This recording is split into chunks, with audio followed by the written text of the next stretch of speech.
ठीक है, सभी को नमस्कार। आज की जो चर्चा है अपने इसके ऊपर करेंगे कि वायुमंडल की संगठन और संरचना किया और अंकुश है।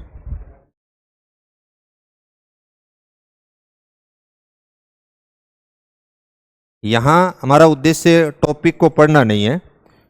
ये ज्योग्राफी के अंदर जो भी जितना हमें समय मिलेगा उसके अकॉर्डिंग हम बात करते जाएंगे कि भाई किस किस परीक्षा में किस प्रकार के प्रश्न पूछे गए हैं। सारे प्रश्नों की भी बात नहीं करेंगे, लेकिन कुछ प्रश्नों को इस प्रकार से विश्लेषित करेंगे ताकि आपको ये समझ में आ सके कि वास्तव में पेपर के अंदर सवाल जो हैं वो कैसे पूछे जा रहे हैं। यहाँ केवल हम आरपीएससी के द्वारा पूछे गए सवालों की चर्चा नहीं करेंगे, हम ये भी देखेंगे कि यूजीसी नेट के अंदर जो सवाल पूछे गए हैं, यानी यूजीसी के द्वारा कैसे सवाल पूछे गए हैं, या केवीएस में कैसे पूछे जा रहे हैं, या नवोदय के अंदर कैसे पूछे जा रहे हैं, या डीएसएसबी में कैसे पूछे जा रहे हैं, या फिर हम यूं कहें कि हरियाणा के अंदर जो सवाल पूछे गए हैं असिस्टेंट प्रोफेसर के लिए पीसीएस के द्वारा वो कैसे पूछे गए हैं, या आरपीएससी के अंदर अगर बात करें चाहे वो स्कूल लेक्चरर की हो चाहे वो असिस्टेंट प्रोफेसर के लिए हो, उसमें कैसे सवाल। तो कुछ सवालों को यहाँ पे डिफाइन किया है कि अगर आप पुराने पेपरों को खुद अगर एनालिसिस करोगे तो आपको इस टॉपिक के ऊपर ये मान के चलो कि आपको 150 सवाल के आसपास मिल सकते हैं। यानी हर टॉपिक के अंदर आपको इस प्रकार से 100 से लेकर के 150 तक, या कोई छोटा टॉपिक होगा तो उसके अंदर 40-50 प्रश्न मिल सकते हैं, कोई बहुत बड़ा टॉपिक होगा तो उसके अंदर अबो 200 प्रश्न भी हो सकते हैं। तो हर एक प्रश्न की तो यहाँ पे व्याख्या करना संभव नहीं है, लेकिन मैं कुछ प्रश्नों की ही बात करूंगा जिसमें अगर समय मिला तो हर टॉपिक के ऊपर 5, 10, 15, 20 यानी अलग अलग पैटर्न के अकॉर्डिंग जो बात किए गए हैं उसके ऊपर, ताकि उन पेपरों को आपको क्यों पढ़ना है, इसलिए पढ़ना है ताकि आपको यह समझ आ सके कि वास्तव में ये टॉपिक जो है वो आपसे परीक्षा की दृष्टि से क्या डिमांड रखता है। क्योंकि हमारे पास में पाठ्य सामग्री तो बहुत होती हैं, अलग अलग आपके पास में टेक्स्ट बुक भी हैं, आपके पास में किसी के नोट्स भी होंगे, तो एनसीईआरटी की बुक भी है, मूल टेक्स्ट बुक भी होंगी। उनमें से किस प्रकार की चीजें हमें तैयार करनी है। जरूरी नहीं है कि वो सारी की सारी इसी पैटर्न के अकॉर्डिंग ही पूछी जाएंगी, लेकिन मोटा मोटी एक संभावना ये जताई जा सकती है कि अलग अलग स्टेटों के अंदर अगर इस टॉपिक को लेकर के इस प्रकार के प्रश्नों की अगर बात की गई है तो आप अगर उस लाइन के ऊपर चलते हो तो बहुत कुछ हद तक तो हम उस टॉपिक की बेसिक या मूल थीम जो एग्जामिनर जो है वो चाहता है वो हम कर पाते हैं। कि जैसे वायुमंडल की संगठन संरचना के ऊपर आपने देखा कि हरियाणा के अंदर किसी प्रोफेसर ने अगर उस पेपर को बनाया, उसने इस टॉपिक से संबंधित कैसे सवाल के लिए बात की, यानी उनकी समझ क्या थी। या आपने देखा कि एमपी के लिए बनाया गया तो क्या समझ थी, आरपीएससी यहां पे हमारे राजस्थान के अंदर बनाया गया तो क्या समझ थी, या यूजीसी के द्वारा यहां से सवाल बनाया गया तो वो क्या समझ चाहते हैं। उन अलग अलग आप यूं अगर देख के मान के चलो कि औसतन अगर मैं बात करूं कि 100 अगर प्रश्नों को आप इस प्रकार से विश्लेषित अगर करते हो तो आपके दिमाग के अंदर एक इतनी बात जरूर क्लियर हो जाएगी कि वास्तव में इस टॉपिक से डिमांड क्या है, भी इस टॉपिक से डिमांड क्या है। क्योंकि आप जब पुराने पेपर जो आपके पास मार्केट के अंदर जो मिलते हैं उसमें 15-20 सालों के प्रश्न मिल जाते हैं, लेकिन मेनली पिछले ज्यादा नहीं तो 8-7 सालों के या 10 सालों तक के जो पेपर हैं, आप यूं कह सकते हो 2015 के बाद के हैं, खासतौर से 17, 18, 20 के बाद के जो पेपर हैं उनको जरूर आप देखें। अब कई बार ऐसा होता है कि जैसे कोई आरपीएससी का यहाँ का पेपर दे रहा है, चाहे वो स्कूल लेक्चरर का दे रहा हो चाहे कॉलेज लेक्चरर का दे रहा हो, तो वो ये मान के चलता है कि भाई मैं हरियाणा में आया है वो सवाल मैं क्यों पढ़ूं, या यूपी में अगर पूछा है तो उस सवाल को मैं क्यों पूछूं, या फिर नेट के अंदर पूछा था उस सवाल का यहां से क्या लेना देना। आप ये मत देखें कि वो हरियाणा में पूछा गया था या दिल्ली के अंदर डीएसएसबी में पूछा था या केवीएस में पूछा था या नवोदय के अंदर पूछा था।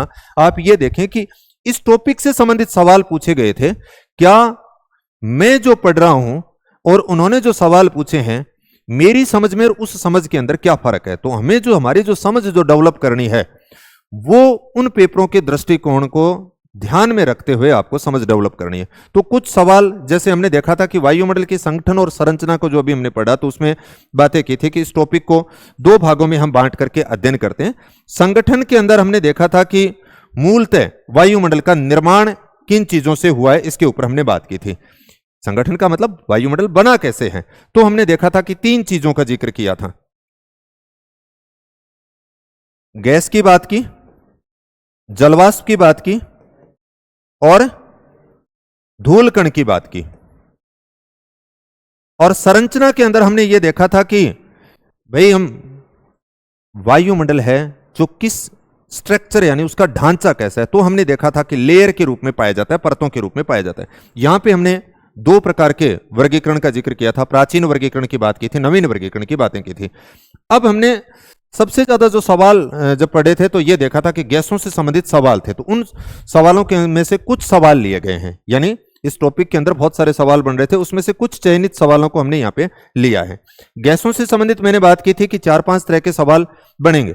आपसे आरोही क्रम की पूछ रहा है, अवरोही क्रम की पूछ रहा है, पहले दूसरे तीसरे क्रम की पूछ रहा है, इस प्रकार से आ जाएंगी।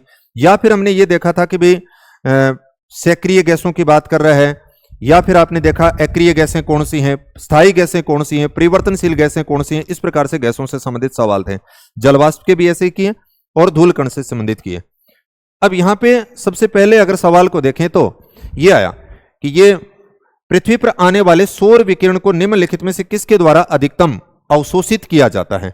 गैसों से संबंधित ही सवाल है, कार्बन डाइऑक्साइड की बात करो। ये जो सवाल आया हुआ है यूपीपीसीएस जीडीसी जो कोई एग्जाम था 2021 उसके अंदर आया हुआ है। तो इसमें कभी CO2 आएगा, ओजोन आएगा, मीथेन आएगी, जलवाष्प आएगी, यानी सबसे ज्यादा जो अवशोषित किया जाता है वो किसके द्वारा है, जलवाष्प के द्वारा। गैस से संबंधित अगला सवाल ये देखिए, ये जो सवाल पूछा है कि निम्नलिखित में से किस गैस का पृथ्वी के वायुमंडल में आयतन के आधार पर न्यूनतम प्रतिशत है। कभी वो अधिकतम पूछेगा, कभी न्यूनतम पूछेगा। यह सवाल 2021 के अंदर यूपीपीसीएस जीडीसी के अंदर दिखा दिया और यूकेपीसीएस लेक्चरर मेंस के अंदर 2020 के अंदर वापस सवाल, यानी एक ही सवाल है जो दो अलग अलग स्टेट के अंदर यानी अलग अलग परीक्षा के अंदर आ गया। अब इसको तीसरे अगर हमारे यहां पे बनाते हैं तो यहां इन गैसों के नाम बदल देंगे, इसके अलावा और क्या करेंगे। अब हमने देखा कि भी आयतन के आधार पर न्यूनतम प्रतिशत की बात की। सबसे पहले यानी 1 नंबर पे हम सबसे ज्यादा बता रहे थे, किसकी बात कर रहे थे, नाइट्रोजन। 2 नंबर अपने बात की ऑक्सीजन, 3 नंबर पे बात कर ली ऑर्गन, और फिर 4 नंबर पे बात की CO2। फिर हमने एक सूत्र लिखा था निहि ओहा क्रीजी, ऐसे किया था। तो अब यहां पे देखेंगे नाइट्रोजन ये नहीं दे रखा, इसके अंदर देखोगे यहां पे ऑक्सीजन, तो ये तो यहीं पे आ गई। फिर उसके बाद में क्या दे रखा है, कार्बन डाइऑक्साइड, ये 4 नंबर पे आ गई। फिर हाइड्रोजन, ये हीलियम आ गया, और ये आपका यहां पे आके हाइड्रोजन आ गया, ये हीलियम आ गई, ये रही। तो इनमें सबसे कम की बात करते हो तो कौन सी आ गई, हाइड्रोजन। यानी इस जगह पे आकर के 1 2 3 4 5 6 7 8वें क्रम के ऊपर जब आकर के बात की गई है हाइड्रोजन।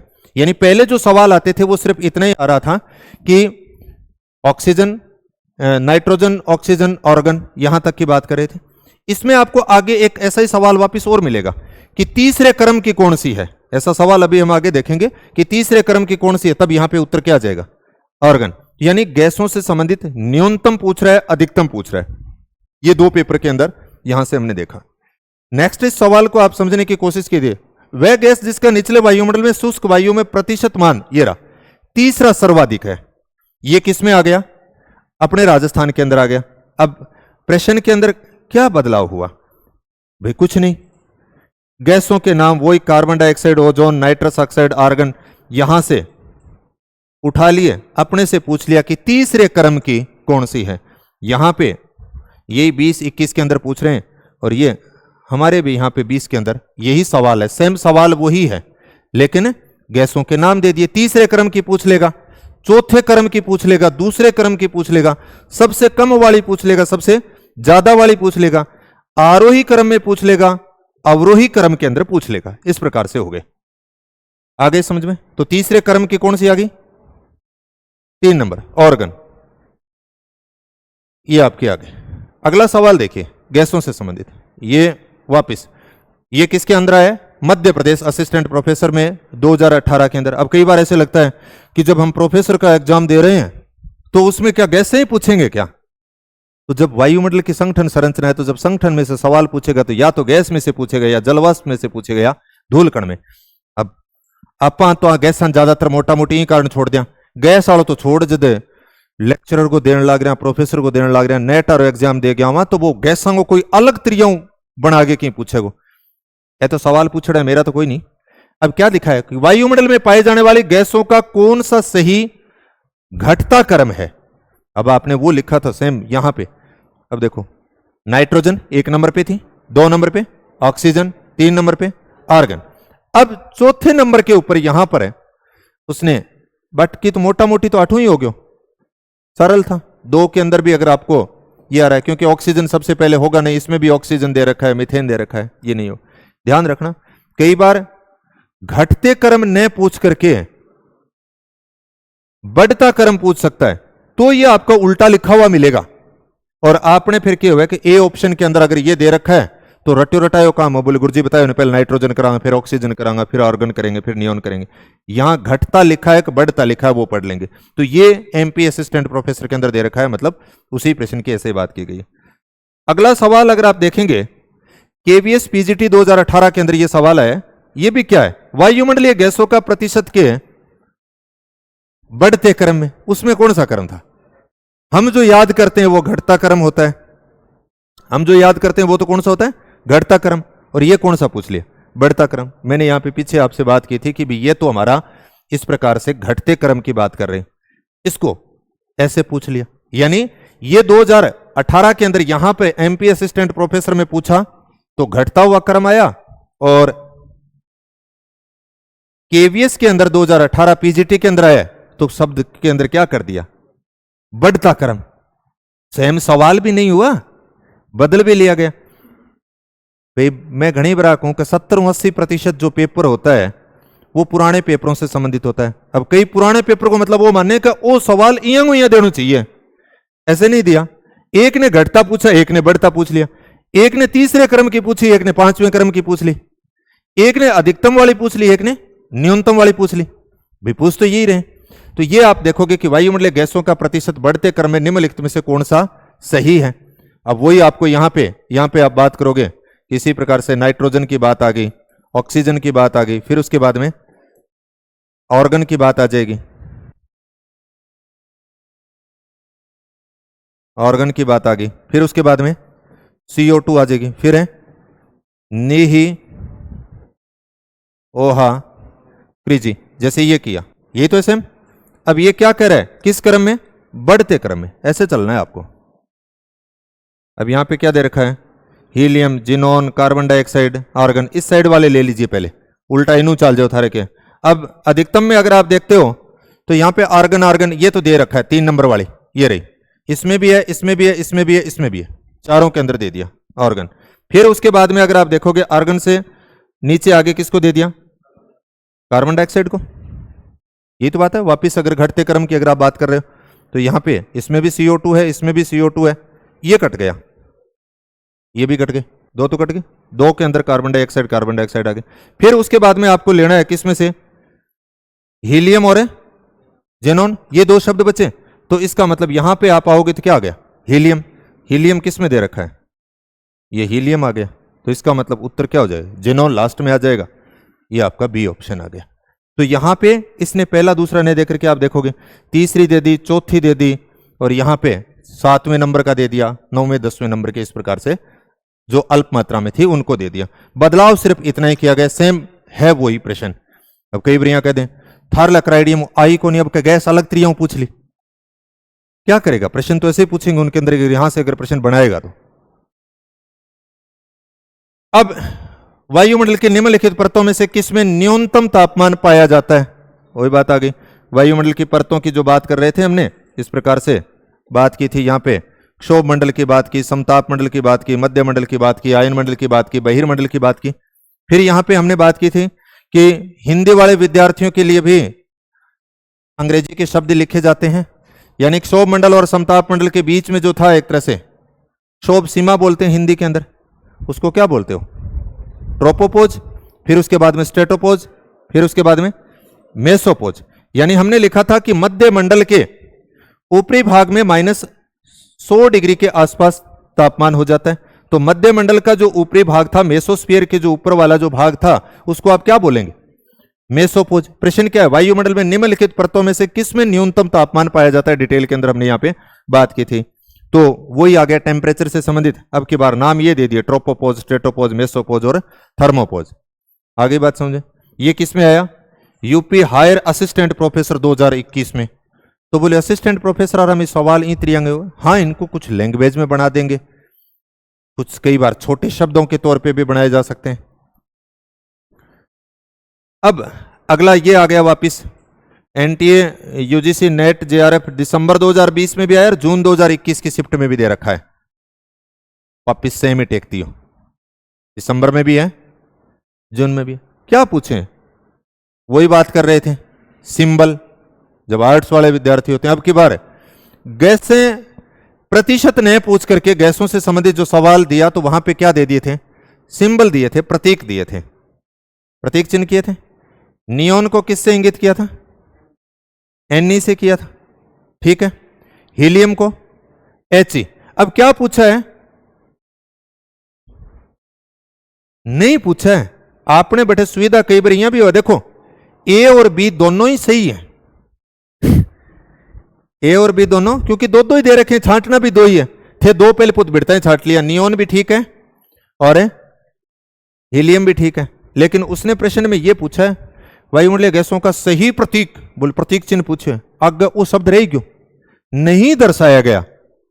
इसका मतलब है आप छांटिया भी इया भी कर लियो, ए दो सही है, इंग मतलब लास्ट आ रही दो आप ही गलत होगी थाने की नया हुआ तो भी, क्योंकि दो दो के यहाँ पे ऑप्शन दे रखे हैं, समझ गए ना भाई। कई बार थाने चारों ऑप्शन आना भी जरूरी को नहीं। अब इस कंडीशन के अंदर भी कई बार सवाल इसलिए गलत हो जाता है कि निम्नलिखित में से वायुमंडलीय गैसों का सही प्रतीक द्वारा दर्शाया गया। पहले पोत बेटा ही दिखो ए बी, वो कह वो कौन पूछो सही नहीं है ये पूछा था, इसका मतलब सही नहीं में क्या बच गए फिर आपके? सी और डी, यानी सी ऑप्शन जो दे रखा है वो। तो पेपर के अंदर हमें यह भी देखना है कि वो नहीं पूछ रहा है या है पूछ रहा है, वे गलत पूछ रहा है या सही पूछ रहा है। कई बार ऐसे लिखेगा असत्य नहीं है, अब यहां कौन समझ में असत्य करण है, सत्य करण है, असत्य नहीं है, इसका भावार्थ क्या है? सत्य। तो बोले वो सिद्ध कौन पूछ के गुरुजी सत्य क्या है? नहीं वो तो यहां पूछे असत्य नहीं है, इसका मतलब क्या हुआ? सत्य की बात कर रहा है, और वो कह रहा है सत्य नहीं है, इसका मतलब असत्य पूछ रहा है। तो यहां पे क्या लिखा है? सत्य नहीं, यानी सही प्रतीक द्वारा नहीं दर्शाया गया। तो कई बार नहीं को हम नहीं पढ़ पाते हैं, तो ये पेपर के अंदर देखना है। तो ये यूजीसी नेट के अंदर पूछा गया सवाल है। अब उसके बाद में सीजीपीसीएस असिस्टेंट प्रोफेसर 2014 के अंदर एक सवाल आया था कि वायुमंडल में आयतन की दृष्टि से सबसे कम अनुपात किसका होता है? वही गैसों के अकॉर्डिंग वापिस किसका सबसे कम अनुपात होता है? Nitrogen, organ, carbon dioxide, oxygen, neon, अण के कर दियो, 5 दे दी अब की बार, ये 5 चामू छांट लियो थे, छांट देगा वही वापिस अभी पीछे लिखे हैं सेम, उसी के अकॉर्डिंग आप बात कर लेंगे। ये नियोन सबसे कम मात्रा के अंदर होगी, क्योंकि सबसे ये तो 1 नंबर पे हो गई नाइट्रोजन, फिर 2 नंबर पे अगर बात करते हैं तो ऑक्सीजन दे नहीं रखी, 3 नंबर पे ऑर्गन है, अच्छा दे रखी कि 2 नंबर पे ऑक्सीजन आ गई, 3 नंबर पे ऑर्गन आ गई, 4 नंबर पे कार्बन डाइऑक्साइड आ गई, 4 तय तो जनरली करे ही करे टाबरे, और फिर उसके बाद में 5वीं अपने आप ही बच गई नियोन। अगला सवाल ये दे रखा है, वो सवाल तो बहुत बार पूछ रखे हैं। क्या सवाल है?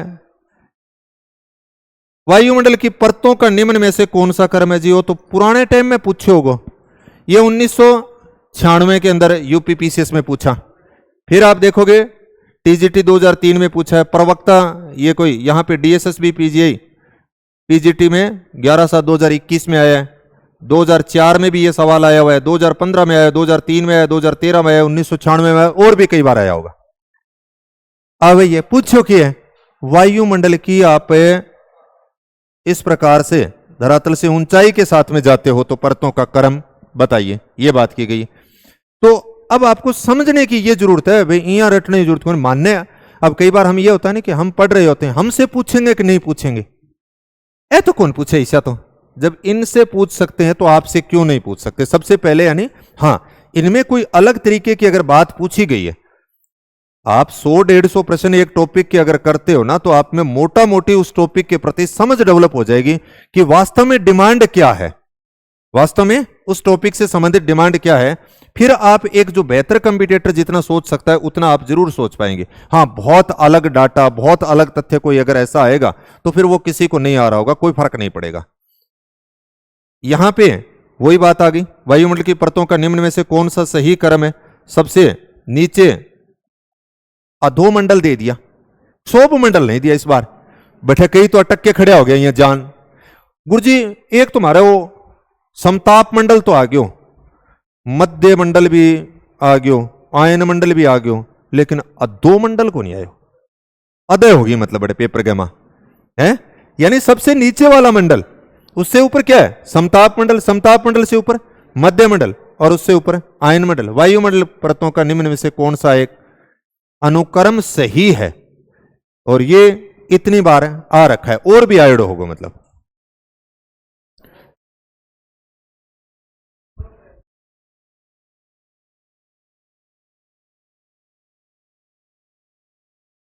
ओ ये लिख दियो। अरे सागे एक तो क्या ना अंग्रेजी यार शब्द पढ़ लोगा नहीं तो सोरा रोगा कई बार, अंग्रेजी के 4 शब्द याद कर रहे हैं थारा बे आसान रो। अब देखो उत्तरी ध्रुवीय ज्योति, सुमेर ज्योति, अब कई है, अब पूछो तो की को नहीं जे यहां दे दे ना उत्तरी ध्रुवीय ज्योति ने देख रही, सुमेर ज्योति उत्पन्न होती है। गुरुजी अरोरा पढ़ाई, अरोरा ऑस्ट्रेलिस पढ़ी, अरोरा बोरियलिस पढ़ी, उत्तरी ध्रुवीय ज्योति पढ़ी, दक्षिणी ध्रुवीय ज्योति पढ़ी, लेकिन सुमेर ज्योति कौन पढ़ी? सुमेर वाली ज्योति बा कौन पढ़ी? क्या आई बात है नहीं, आ किसे मंडलों संबंधित है, आ कोई और ही मंडलों संबंधित है। जिया गुरु जी का नहीं बादल भी न्यार न्यारा बने, मतलब अलग अलग जिया कई समताप मंडल में बने, फिर एक आधो मध्य मंडल में भी करो, आप कहो नकटो है जो बीच में रह के किया था ना, तो इसी प्रकार से बोले सुमेर ज्योति को। अब ये शब्द मिल गया साथ में तो कोई दिक्कत नहीं है, अकेला ये मिलता, ये अकेला भी आ सकता है कभी। सुमेर ज्योति उत्पन्न होती है, अब आप बताएंगे किससे संबंधित है? आयन मंडल। अब आयन मंडल में अब ये उत्तर वाला जो भाग था उसको इसने क्या लिख दिया? सुमेर ज्योति या उत्तरी ध्रुवीय ज्योति। वो एक नयो थाने शब्द भी मिल गयो। ये कहां से मिलेंगे? जब आप प्रश्न करोगे तो मिल जाएंगे। ओ नयो थार खातर नयो प्रश्न हो गया। ये किस में आया है? एमपी असिस्टेंट प्रोफेसर एग्जाम 2018 के अंदर। तो बोले प्रोफेसर आ रहा एग्जाम में इसे आवे के, फिर तुम्हें मध्य प्रदेश का वहां तो बनी गया क्या, राजस्थान आ रहा भी थे बीच में, देखे ये और आ जाएंगे। ये आरपीएससी असिस्टेंट प्रोफेसर 2020 वाले पेपर के अंदर आया हुआ है। वायुमंडल की वह परत जिन्हें अपलेटन कह दीजिए, अपलेटन परत कहा जाता है। हमने डिटेल में बात की थी कि मैंने पहले कहा था कि जब आप क्षोभ मंडल, समताप मंडल, मध्य मंडल और यहां पे जब आयन मंडल की बात आती है, हमने ये कहा था कि आयन मंडल के अंदर अब जो प्रश्न पूछे जा रहे हैं अधिकांशतः वो यहां से आ रहे हैं, परतों की बात कर रहे हैं। डी परत की बात करेगा, ई परत की बात करेगा, एफ परत की बात करेगा, जी परत। यानी ये क्राइटेरिया है जहां से बार बार, मैंने तो यहां पे 1-2 ही प्रश्न लिखे होंगे, बाकी यहां से आपको बहुत सारे प्रश्न मिलेंगे। तो हमने ये देखा कि यहां पर 80 किलोमीटर तक आए थे, 80 से 100 किलोमीटर ये दूरी भी पूछी जा सकती है। 80 से 100 किलोमीटर क्या थी? डी। 100 से फिर 150, ई 150 से 380 और 380 से 640 किलोमीटर। एक तो ये हाइट की बात की। फिर हमने ये कहा था डी से दीर्घ तरंगों का परावर्तन होता है। क्यों? आयन मंडल मुख्यतः रेडियो तरंगों के लिए। अब ये सवाल पूछा गया कि भी दीर्घ तरंगों के लिए। यहां पे ई की बात करोगे तो मध्यम से, और एफ की बात करेंगे तो सूक्ष्म। ये किया था। अब यहां पर ये कह रहा है कि जो ई थी, इससे संबंधित बहुत बार सवाल पूछा गया कि ई परत को हम कैनेली हेविसाइड बोलते हैं। यहां पे F1 और F2 जो थी उसको हमने क्या बोला था? अपलेटन परत कहा था। अब ये बात कर रहा है F1 और F2 परतों को किस नाम से पुकारते हैं? अपलेटन। तो ये जो पार्ट था पहले आयन मंडल से संबंधित सिर्फ है। अभी आयन मंडल का ये भी सवाल किया, अरोरा से संबंधित सवाल बार बार पूछ रहे हैं, या फिर आयन मंडल की जो परतें थी डी, ई, एफ, इनसे संबंधित बार बार सवाल पूछे जा रहे हैं। अगला सवाल ये तो अपने राजस्थान में आया, वापिस यही, निम्नलिखित में से कौन सा सुमेलित नहीं है? असिस्टेंट प्रोफेसर 2020 वाले एग्जाम के अंदर आया था। अब हमने ये देखो वान एलन विकिरण पट्टी, इस प्रकार से जब हम पढ़ रहे थे हमने ये देखा क्षोभ मंडल का जो ऊपरी भाग था जिसको क्षोभ सीमा कहा, ट्रोपोपोज कहा, जहां पे हमने कहा था मिश्रण आकर के रुक जाता है, मौसमी परिवर्तन बंद हो जाते हैं, मौसमी परिवर्तनों की छत कहा था। ये अलग से भी प्रश्न आया हुआ है। और अब की बार अपने वालों ने क्या कर दिया, ये जो 4 अलग अलग प्रश्न आए हुए हैं, अब जब पढ़ोगे ना ये चारों अलग अलग है। वान एलन विकिरण पट्टी का अलग है, अपलेटन परत की अभी बात कर ही रहे थे, सेम ही एक ही पेपर के अंदर आ रही है।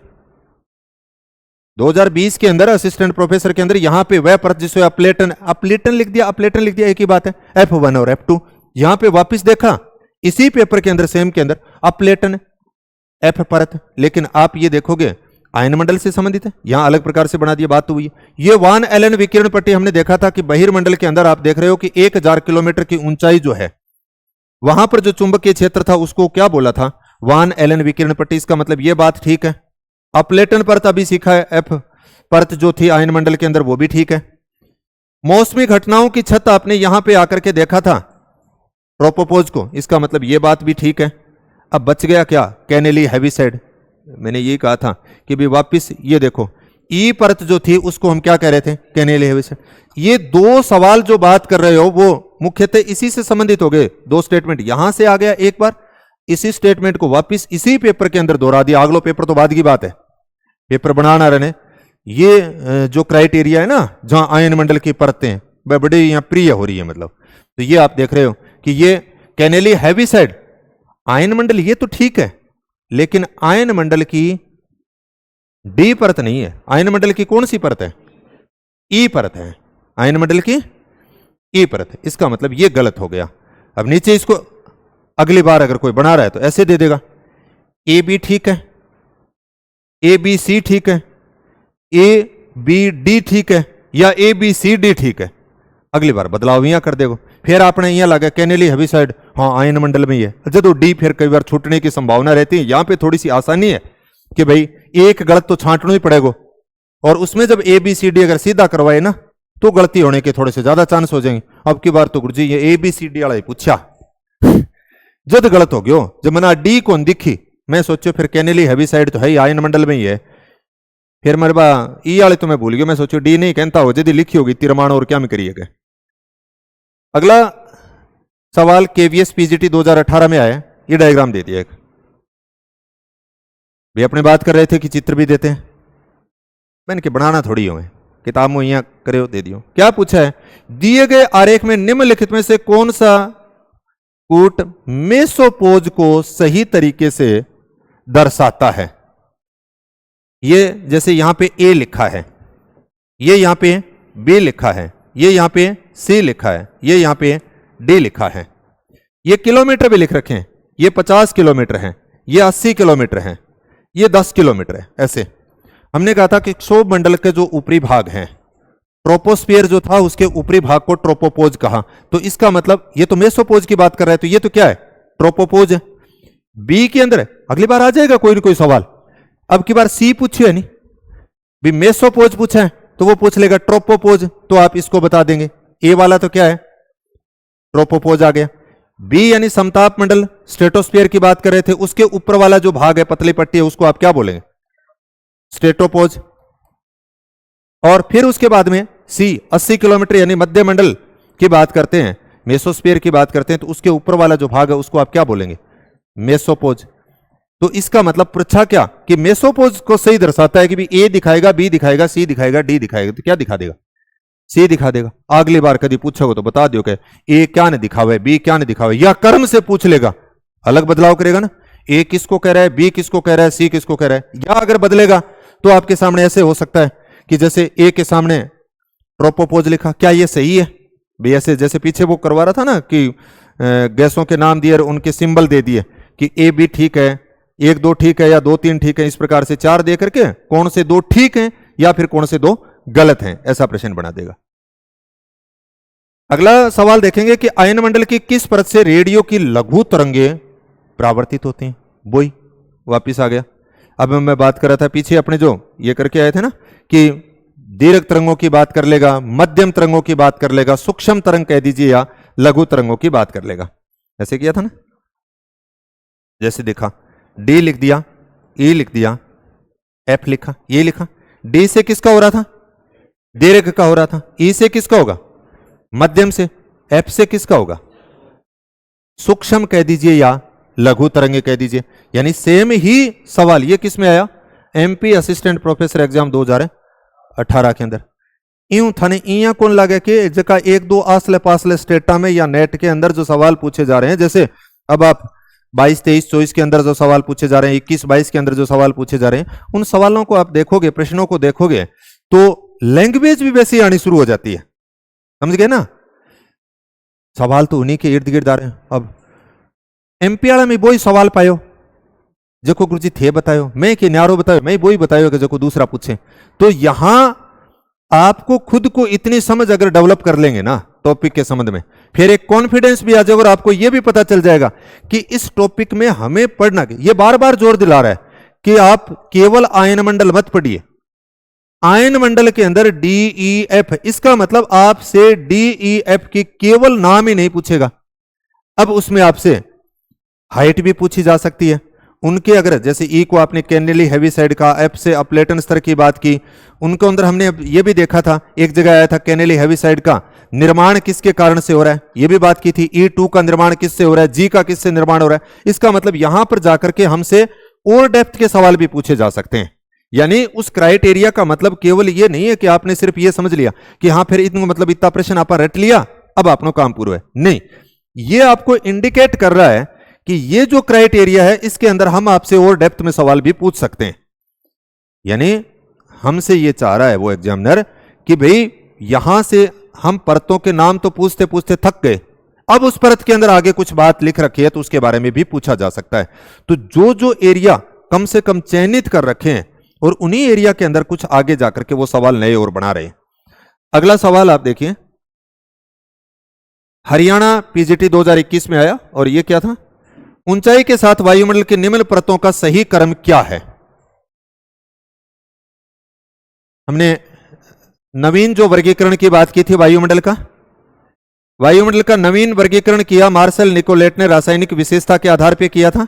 हमने देखा कि उसके अंदर दो भागों में बांटा, एक हेट्रोस्फीयर की बात की थी, एक होमोस्फीयर की बात की थी। ये तो बात है, होमोस्फीयर यानी सममंडल। सममंडल के अंदर हमने कह दिया क्षोभ मंडल, समताप मंडल और मध्य मंडल। यहां से सवाल नहीं पूछ रहे हैं।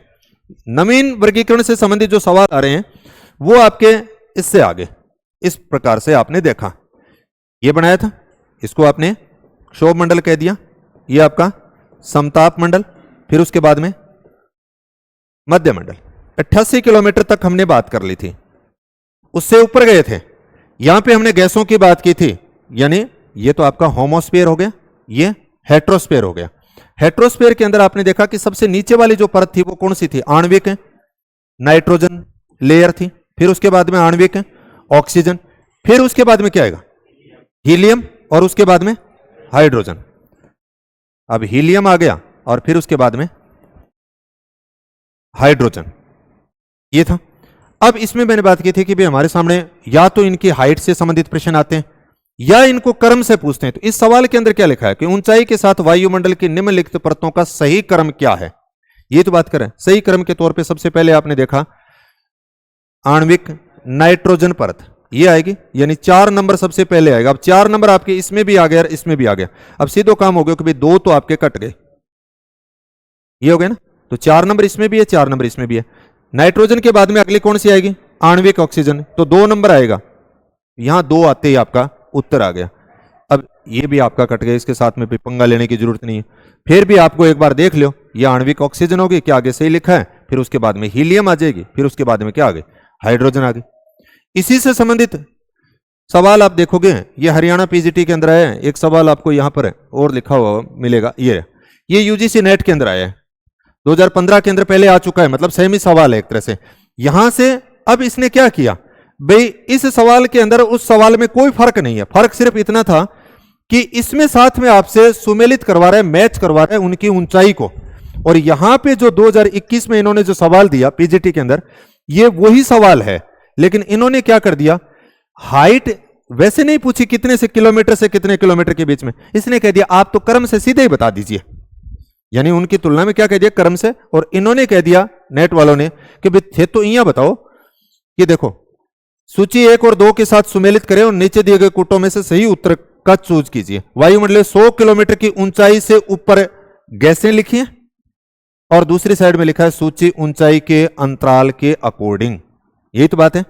अब सबसे पहले हम देखेंगे कि 1 नंबर के ऊपर जब आपने बात की थी इस प्रकार से लेयर की, सबसे नीचे वाली जो यहां पे 100 किलोमीटर से ऊपर की बात कर रहे थे, 88 किलोमीटर की बात की थी हमने, नवीन जो वर्गीकरण था। अब ये कह रहा है चलो अब 100 किलोमीटर इसको मान लीजिए। यहां से सबसे पहले कौन सा आ गया? नाइट्रोजन, फिर उसके बाद में ऑक्सीजन, फिर उसके बाद में हीलियम और फिर उसके बाद में हाइड्रोजन, ये आएगा। अब इसमें क्या कर रहे हैं, 100 किलोमीटर से आप शुरू करेंगे तो एक तो ये आ गया 100 से 200 किलोमीटर, इसका मतलब नाइट्रोजन की आपने यहां पर 200 किलोमीटर लिख दी। फिर उसके बाद में इसने क्या किया कि जैसे 200 किलोमीटर से 1100 किलोमीटर, हम कह रहे थे ऑक्सीजन जो है वो 200 किलोमीटर से 1120 किलोमीटर तक पाई जाती है, इसने मोटा मोटी कह दी कि भाई आप तो यहां तक ये बता दीजिए, आपने लिख दिया 1100 किलोमीटर। फिर इसके बाद में तीसरा हीलियम की बात की, हमने कह दिया 1100 से लेकर के 3500 किलोमीटर तक आपकी क्या मिलेगी, 3520 लिखा था, यहां पे इसने सीधा दे दिया 3500 किलोमीटर, और इसका मतलब 3500 किलोमीटर और उससे ऊपर आपकी कौन सी आ जाएगी, हाइड्रोजन लेयर। अब इनको आप मैच कर सकते हो। ये सवाल और वो सवाल क्या है, एक ही है। अलग से पूछेगा आपको एक निकाल के दे देगा। नवीन वर्गीकरण के अकॉर्डिंग आणविक हीलियम परत की ऊंचाई कितनी है, अब वो एक न्यारो दे दियो। अब की बार गुरुजी मैच कौन करवाया, तो अब की बार सिर्फ एक हीलियम परत की पूछी माने, तो क्या फर्क पड़ गया, यानी वो एक नया उसने बना दिया। या उसको लाइन के तौर पे लिख सकता है स्टेटमेंट कि उसकी ऊंचाई ये पाई जाती है, तो आपको सही या गलत छांटना है। या कौन कौन सी सही लिखी है कौन सी गलत लिखी है, भाई ये तो मैचिंग वाले होते हैं, वो तो आसान रहते हैं। तो ये नेट का सवाल था एक तरह से। ये हरियाणा असिस्टेंट प्रोफेसर 2017 के अंदर कोई आया है कि CO2 और जलवाष्प कितनी ऊंचाई पे जाकर के विलुप्त हो जाती है। मैंने बात की थी कि एनसीईआरटी की हुबहू लाइन है, तो किस ऊंचाई के ऊपर जाकर के, 90 किलोमीटर। अब प्रश्न का स्वरूप अपने आप ही पता चल जाएगा कि अब बोले जी मैं यहाँ पढ़ा, अब यहाँ कार्बन डाइऑक्साइड सबसे भारी होती है, आपने कहा था पहले 20 किलोमीटर तक की पाई जाती है, फिर आपने आगे लिख दिया ऐसे कि कार्बन डाइऑक्साइड और जलवाष्प 90 किलोमीटर की ऊंचाई पर जाकर के विलुप्त हो जाती है। तो अब आपको ये समझ में आया कि भाई एनसीईआरटी की सीधी लाइन उठा करके यहाँ से प्रश्न बना दिया। बनाया किसमें है, हरियाणा असिस्टेंट प्रोफेसर के एग्जाम में बनाया। तो बोले जी मार ले पेपर हम, फिर ऐसा पूछें कि नहीं पूछें, जब इन सब से पूछ रहे हैं तो आपसे क्यों नहीं पूछेंगे, या इससे अलग पूछेंगे, तो फिर बात ये लगे। इसके इर्द गिर्द जो चीजें हैं ना, अब इसका मतलब आपको केवल इस प्रश्न को नहीं रटना है। मैंने ये बताया था कि उस गैस से संबंधित जो बातें की जा रही हैं और वहां पर उस किताब के अंदर उसके आसपास की जो चीजें हैं उनको अच्छे से देख लेना है, उस एनवायरमेंट को, ताकि वो कैसा पूछेगा। जैसे हमने बात की थी कि ऑक्सीजन किस ऊंचाई पे जाकर के, ऑक्सीजन या नाइट्रोजन की बात करते हो कहां पे जाकर के विलुप्त होती है, तो ये सारी बातें यहां से सीख लेंगे। अगला एक सवाल हो रहा है, यूजीसी नेट जेआरएफ पेपर यानी जून 2014 के अंदर ये आया था। अब ये देखो, निम्नलिखित कथनों पर विचार कीजिए। अब कि थोड़ा सा लैंग्वेज अलग प्रकार से दे दी। अब क्या दिया है, निम्नलिखित कथनों पर विचार कीजिए और कौन सा सही है, इनको मतलब अब की बार सही छांटना है। यहां पे ऐसे भी लिखा हो सकता है, निम्नलिखित कथनों पर विचार कीजिए, जो असत्य हैं उन्हें छांटिए। समझ गए। अब यहां पे नीचे लिख सकता है, सही कथन का चयन कीजिए। बोलो असत्य छांटिए और सही कथन का चयन कीजिए, ऐसे कैसे हो सकता है। अब आपको कह रहा है कि भाई असत्य तो आपको छांटना है, लेकिन स्टेटमेंट तो आपको सही लेना पड़ेगा।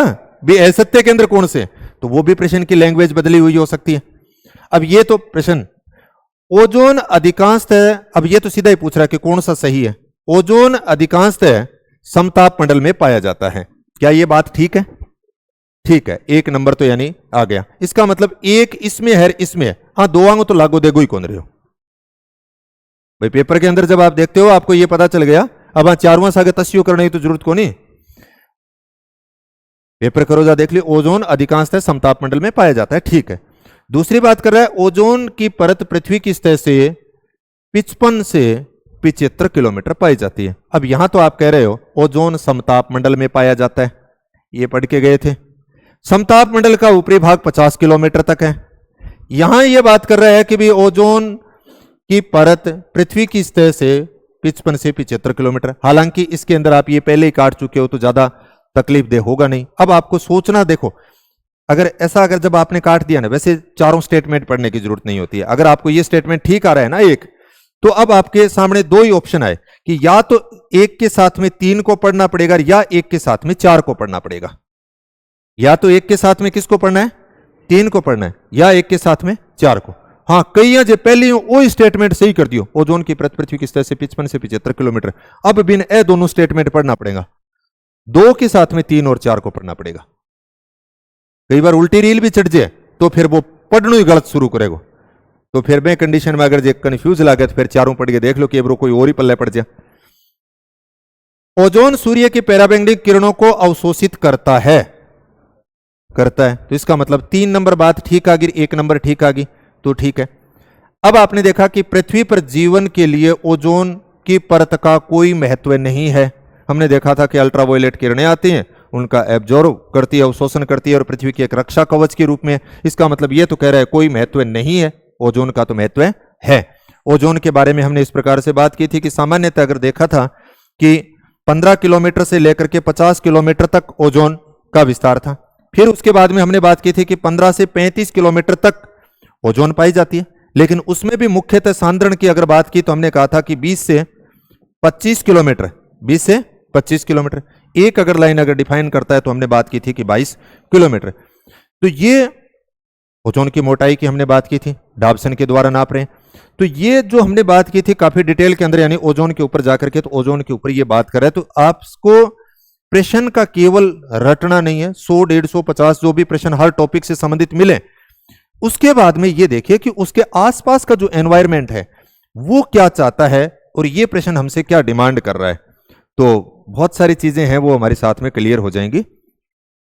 यहां पे केवल प्रश्नों के उत्तर देखना उद्देश्य नहीं था, क्योंकि उत्तर तो आपके पास में कोई भी गाइड होगी, किताब होगी, उसमें सब में लिखे हुए हैं। यहां जो उद्देश्य है वो यही है कि भी हम ये समझ पाए कि वास्तव में इस टॉपिक में से, हालांकि ये सारे प्रश्न नहीं, आपको कुछ अलग प्रकार के भी प्रश्न और मिलेंगे, उनको जब आप देखोगे तो आपकी समझ ये भी आएगी कि हाँ, इस प्रकार से इस टॉपिक से संबंधित प्रश्न जो है वो और पूछे जा रहे हैं। कई बार ऐसा होता है कि हम अलग तरीके से पढ़ रहे होते हैं, पेपर के अंदर जो बात पूछी जा रही है वो अलग तरीके, नॉलेज अलग चीज है और पेपर के दृष्टिकोण से नॉलेज अलग तरीके से। वो आप अगर इतने 100, 150 प्रश्न अगर आप एक टॉपिक के जो आपको मिले, जितने ज्यादा प्रश्न, उन प्रश्नों को चाहे वो कहीं पे आयो, अब ये क्या फर्क पड़ता है कि जी मैं तो स्कूल लेक्चरर की तैयारी करता हूं, मैं तो आरपीएससी कॉलेज लेक्चरर की, यहां असिस्टेंट प्रोफेसर की तैयारी कर रहा हूं, मैं तो जी नेट की तैयारी कर रहा हूं, मैं डीएसएसबी की कर रहा हूं, मैं केवीएस की कर रहा हूं, मैं नवोदय की कर रहा हूं, मैं हरियाणा की कर रहा हूं, मैं एमपी की कर रहा हूं। क्या फर्क पड़ेगा? जहां पे वायुमंडल की संगठन संरचना का टॉपिक है, इसका मतलब वही किताबें हैं, वही मैटर है, चाहे आप कहीं से संबंधित हो। अगर आपको उत्तराखंड का कोई पेपर मिला, कोई देख के आया, आजकल तो साइट के ऊपर सारे पेपर मिल जाते हैं, उसको तुरंत देखिए, उसमें यह देखिए कि वायुमंडल का टॉपिक था, इसमें से क्या पूछा है, सूर्य ताप का टॉपिक था, इसमें से क्या पूछा है, उष्मा बजट था, कैसा सवाल पूछा है, कोपेन थॉर्नथवेट के जलवायु वर्गीकरण थे, कैसे सवाल पूछे हैं। यानी आपको यह नहीं देखना कि यह उत्तराखंड में हुआ है, आपको यह नहीं देखना कि यह मध्य प्रदेश में हुआ है, आपको यह नहीं देखना कि यह नेट का पेपर है या यूजीसी के द्वारा लिया गया या डीएसएसपी के द्वारा जो परीक्षा थी वो आयोजित की गई है या आरपीएससी के द्वारा लिया गया या अधीनस्थ बोर्ड के अंदर कोई सवाल आया। आपको तो जो सवाल दिखे उस सवाल उस टॉपिक से संबंधित है। क्या मैं अभी तक जो काम कर रहा था उसी दृष्टिकोण से है या उसमें कुछ चेंज किया गया? अगर चेंज किया है तो किस प्रकार का बदलाव है भी उस टॉपिक से संबंधित। जैसे हम बात अभी थोड़ी देर पहले बात कर रहे थे कि जैसे सूर्य तप वाले बात कर रहे थे, सूर्य तप के अंदर हमने कहा था कि जनरली ये प्रश्न पूछा था कि भी 100% जो सूर्य तप है 0 डिग्री अक्षांश के ऊपर 100% है और पहले पूछा जा रहा था ध्रुवों के ऊपर 42%। अब यहां आ गया तो इसका मतलब आपके सामने ये जब पहली बार सवाल आया ना तो अब आपके दिमाग में ये आ जानी चाहिए कि भाई अक्षांश और सूर्य तप की बात कर रहा है, इसका मतलब ये सारणी जहां पे किताब में दे रखी है अब वो आपके लिए महत्वपूर्ण हो गई। अगली बार आपके लिए जरूरी नहीं है कि वो 0 डिग्री अक्षांश के ऊपर कितना था और 90 डिग्री के ऊपर कितना था वही सवाल पूछेगा, नहीं, उसके बीच में जो सारणी के अंदर बात की गई है वो आपके लिए महत्वपूर्ण है। तो ये चीजें हमें समझते हुए आगे बढ़ना है। धन्यवाद।